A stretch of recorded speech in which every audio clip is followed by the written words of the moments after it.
Hey everyone, welcome back to Corporate Decoder. Today we're diving into Privacy and Value Incorporated's latest 10Q filing. Will this company live up to its intriguing name, or will their financials reveal a lack of both privacy and value? Let's find out.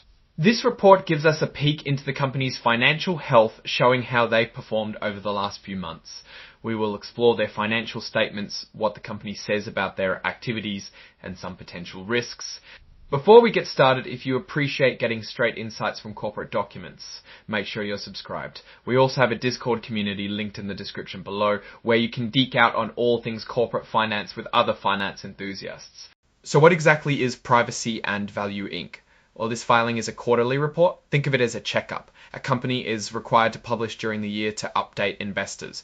This report is for the period ended April 30, 2025. This tells us about the company's performance for the first 3 months of 2025. Privacy and Value Incorporated is a Wyoming-based company. They're working on employee monitoring software. Their aim is to balance a business's desire to track how well employees are working. It's a software that aims to satisfy employer concerns about their employees' efficiency. At the same time, the company considers employee privacy. Before we dive deeper, a quick share count update. As of July 11, 2025, they had just over 2,001 million shares of common stock out there. Remember this number, it is important because it will give the sense of the scale of how much money the company is making or losing. Let's get straight to the heart of the matter, the financial statements. A balance sheet offers a snapshot of what a company owns, which are assets, and what it owes, liabilities. Starting with the assets, as of April 30, 2025, they had total assets worth just around $174,728. If we scroll to the right, last year, July 31, 2024, it was $156,728. So the total assets increased by around $18,000. This is not a huge number.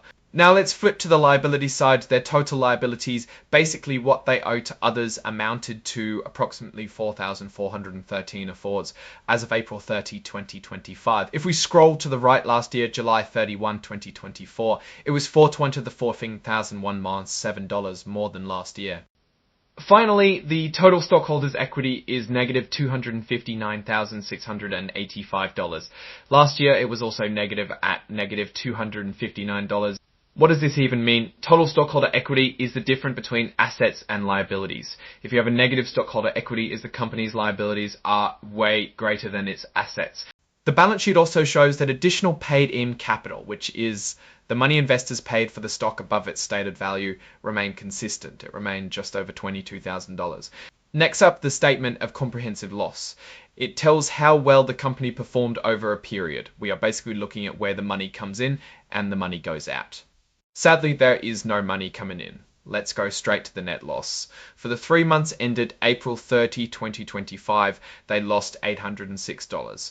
They lost $1,826. During the same time last year, for the 9 months ended April 30, 2025, they lost $2,000 on zero revenue. Is a pretty bad result. It shows they are spending money and earning nothing.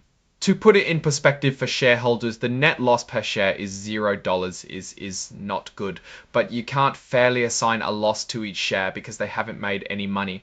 The statement of cash flows can offer a slightly different perspective. Instead of profit or loss, the statement of cash flows shows the movement of cash both into and out of a company. Diving into the numbers, net cash provided by operating activities is $18,000.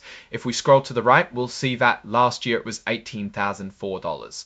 Moving on to investing activities, net cash used was $18,000. If we scroll to the right, we'll see that last year it was also $18,000, meaning they have been consistently investing. Finally, looking at financing activities, they did not get additional funding from financial activities, which remained at zero. So operating activities and investing activities offset each other, showing that the company didn't make or lose a considerable amount of money. Now let's switch gears and look at what the company itself says about its situation in the notes to the financial statements. These notes provide additional context and details about the numbers.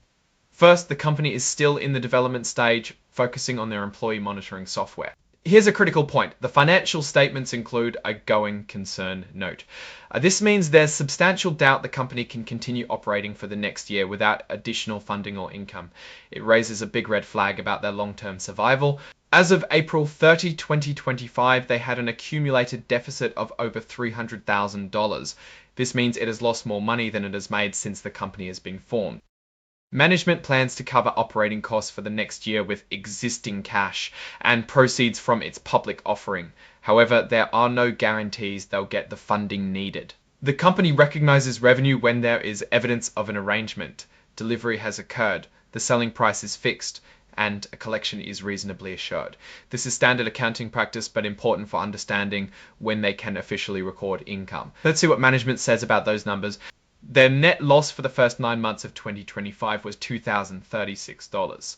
Operating expenses have fallen because of lower costs in developing, marketing, and maintaining the employee monitoring software. They don't have any off-balance sheet arrangements that would affect their financial health. This means they are not using any secret accounting maneuvers that would put the company in more risk. Here is a repetition of the going concern paragraph. The auditors are worried that the company will be able to pay the bills in the next years. The company says its system of controls and procedures designed to ensure accurate financial reporting was not effective as of April 30, 2025.